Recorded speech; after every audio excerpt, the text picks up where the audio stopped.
Bom, amigos, eu já tive que fazer a parte 2 aqui, porque a ferramenta que eu utilizo não deixa passar de 15 minutos. É bom que o vídeo não fica muito longo, né? Então vamos para a parte 2. Vamos aqui estudar Daniel 8,14, tá bom? Já passamos aqui na parte de introdução. Vamos para Daniel 8,14. Então nós temos aqui Daniel 8,14, nós temos o texto aqui, tá? O texto no original. Então, o Desmond colocou no livro dele? Uma das citações que ele coloca lá é que o Dr. Raymond Cottrell diz que ele trabalhou, ele é um ex-associado da edição do documentário da Igreja Adventista, isso é histórico, todo mundo sabe. E ele usa, né, essa citação e ele afirma aqui, ó, he affirms that the traditional sanctuary interpretation cannot be derived from scripture.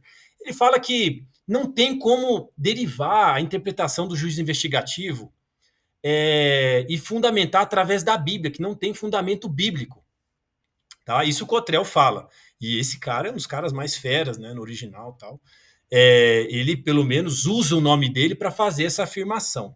Tá bom? Então ele não traz nenhum tipo de argumentação. Ele só fala assim: ó, esse cara é fera, esse cara trabalhou aqui e ele falou isso. Para quê? Para apelar ao seu coração. Falar, ó, um cara entende bastante e ele falou isso, entendeu?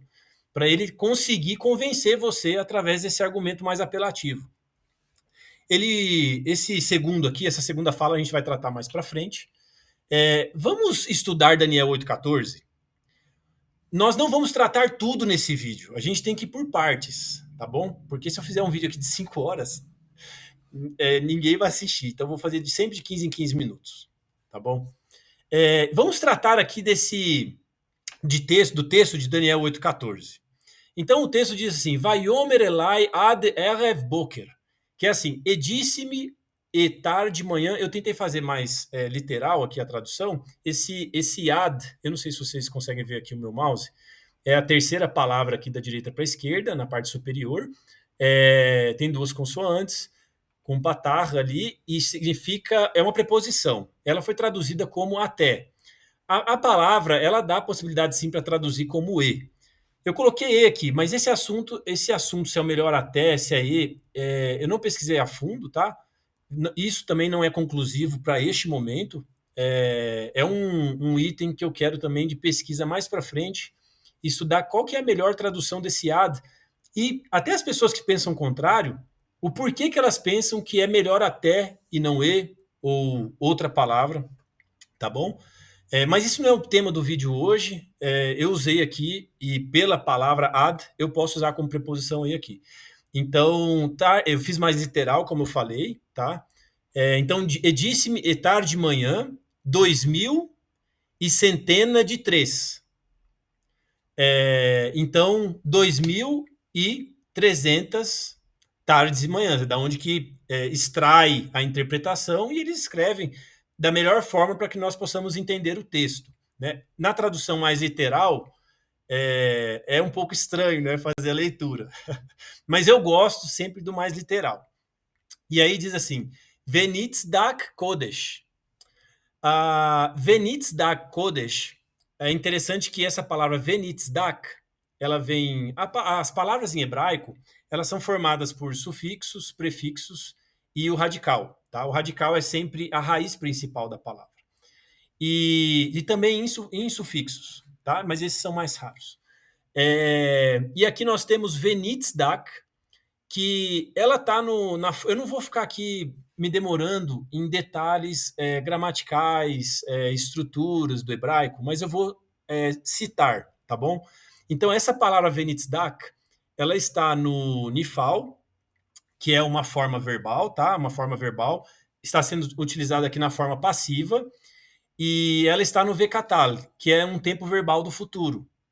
E essa palavra aqui da frente, que é o Kodesh, é onde eu gostaria agora de enfatizar o nosso estudo, muito interessante, porque o texto fala assim, ó, e disse-me, e 2.300 tardes e manhãs, e será purificado o Santíssimo, ou o santuário, tá bom? E será purificado o Santíssimo ou Santuário. Essa é a tradução. Tanto é, se você pegar a sua Bíblia aí, vai estar santuário.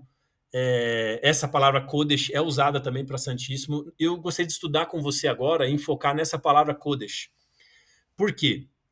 Aqui nessa citação que nós temos aqui, in recent years, non-Adventist scholars have shown unparalleled interest in apocalyptic, and many have seen that Daniel. Aí ele fala de Daniel 8,14. Veja bem, eu sempre coloco no original para que vocês possam pesquisar lá. Tem um canal aí que sempre pega as traduções e distorce, ele omite, mente. Então, eu coloco no original se você quiser conferir. Vai lá no PDF do livro The Day of Atonement que o Desmond escreveu. Isso está lá, essa citação. Ele diz assim, e também é de cima, tá lá no livro dele. Mais um argumento apelativo falando que todos, né, os teólogos não adventistas, aqui não fala todos, mas fala nos anos 60, na época que ele escreveu, estudiosos não adventistas têm mostrado o interessante paralelo entre Daniel 7, 9, 13, 8, 14, 9, 24 e 27. E ele fala que Daniel, por exemplo, Daniel 8,14 está aqui dentro. Que ele se aplica ao último julgamento. Aí eu achei meio estranho, né? Ao último julgamento. A gente que Daniel 8,14 está falando do julgamento também. Será que ele concorda com a gente? Mas a perspectiva dele é diferente. Mas ele usa aqui essa citação, essa frase, essas palavras, né? E eu gostaria de chamar a sua atenção aqui para isso que ele escreve. In the end of the world. Então, ele diz, né, o Desmond, que Daniel 8,14 está inserido e sendo aplicado para o fim do mundo. Ainda que a gente possa acreditar que a gente acredita que os temas estão correlacionados, Daniel 8,14 ele não fala do fim da Terra, não fala do fim do mundo. E eu poderia trazer aqui outros textos também que ele fala sobre isso. Ele acredita que aqui é um texto também que se refere à terra, a purificação da terra na volta de Jesus, a salvação. E isso aqui, quando você olha o texto, é impossível, meus amigos, é impossível você fazer uma conexão literária como se esse texto estivesse falando da terra. Não tem como. Agora vamos fazer uma análise. Eu coloquei contextual aqui, mas ela é mais literária, tá bom? Então, depois eu vou corrigir aqui. Então, olha só que interessante. A palavra Kodesh, isso aí, se você pegar, eu usei depois se vocês quiserem eu posso falar aqui qual que eu usei. Se você pegar a concordância bíblica no original, eles vão te passar essas informações. Olha que interessante, do meu lado direito aqui, a palavra Kodesh. Todos esses textos, a palavra Kodesh é utilizada para Santíssimo. E do meu lado esquerdo, é usada para santuário. E tem mais textos ainda. Eu coloquei esses daqui, mas tem mais. Então, assim, alguém terá audácia. Olha o que foi escrito no livro, na página 6. Olha o que eles falaram, mas também usando só argumentos apelativos. Nossos estudantes de Daniel, deste century, have for the most part, eles estão assim, concluindo, em sua maioria, juntamente com o estudo de Hebreus, também, que não tem contexto linguístico na interpretação de Daniel 8,14, para a tradicional interpretação adventista. Olha só, e aí ele fala, né, e usa de novo o argumento apelativo, coloca os nomes, né, daquelas pessoas que na visão dele tem autoridade. Então eu gostaria de perguntar para você aqui, Daniel 8,14, se não está relacionado com o santuário, com o Santíssimo e a purificação dele, como o próprio texto diz aqui, olha o tanto de textos que a palavra Kodesh é utilizada para Santíssimo e para santuário. Se não está sendo utilizada para isso, o que você traduz aqui? O que é que está falando esse texto? Se não é, e o santuário será purificado. As pessoas que interpretam a Bíblia já colocaram, né? O santuário será purificado, falando da purificação do santuário, Levíticos 16, do Santíssimo, conforme a palavra Kodesh que eu passei para vocês aqui todos os textos. Se não for essa a interpretação, a pergunta e o desafio que eu quero deixar para você, que não acredita na doutrina do juiz investigativo, não vem assim falando nos comentários, não, porque tal pessoa falou isso, não, porque reuniu 100 estudiosos lá e ninguém soube falar nada. Não venha com esse tipo de apelo, por favor. Aqui é um canal para a gente poder ser mais realista, discutir, crescer juntos também, através da oração e do estudo da Bíblia, tá bom?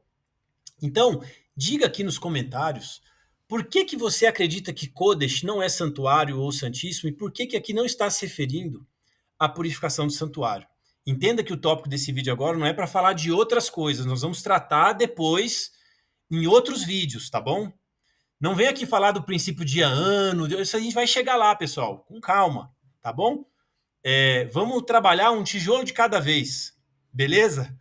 E hoje o primeiro tijolinho que a gente está colocando no estudo da doutrina do juiz investigativo é Daniel 8,14 fala do quê? E disse-me, 2.300 tardes e manhãs e o santuário será purificado, e o Santíssimo será purificado.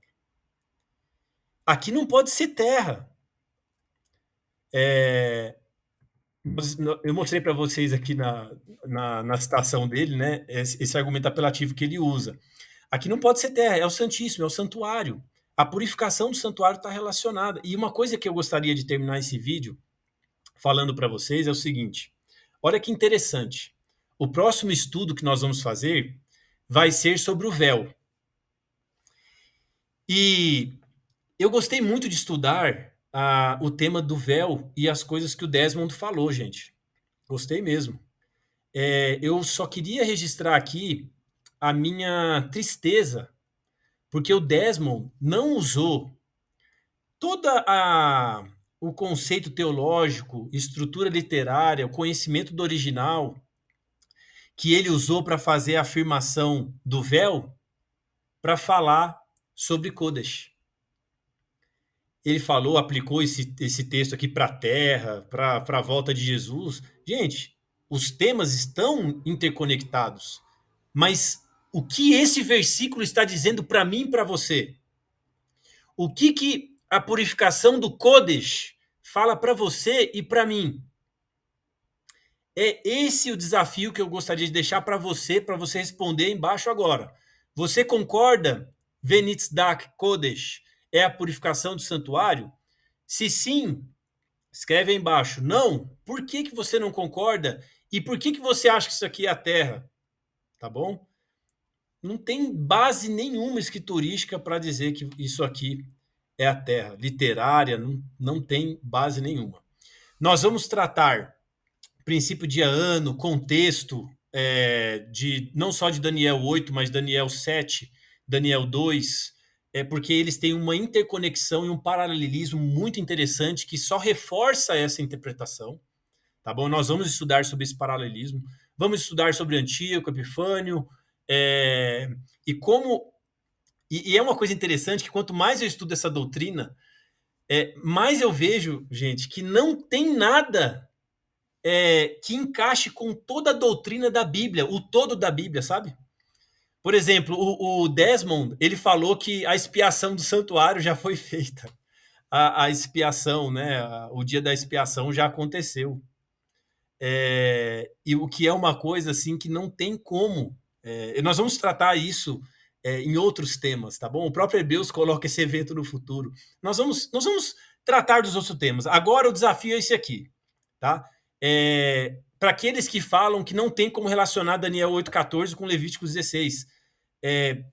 Literariamente, escrituramente, biblicamente, não temos uma outra coisa para relacionar. Tá bom? Então, desejo que espero que vocês tenham sido abençoados com esse estudo. Nós vamos voltar aqui a nos falar na parte 2, onde nós vamos tratar sobre o véu. Tá bom? Esse assunto do véu é muito interessante, gente. E eu estou me sentindo muito abençoado de estudar esse tema e espero que este vídeo tenha contribuído para a sua edificação espiritual, o seu entendimento doutrinário também sobre a Bíblia. E gostaria de saber o que você achou. Escreve aí embaixo. Um grande abraço a todos.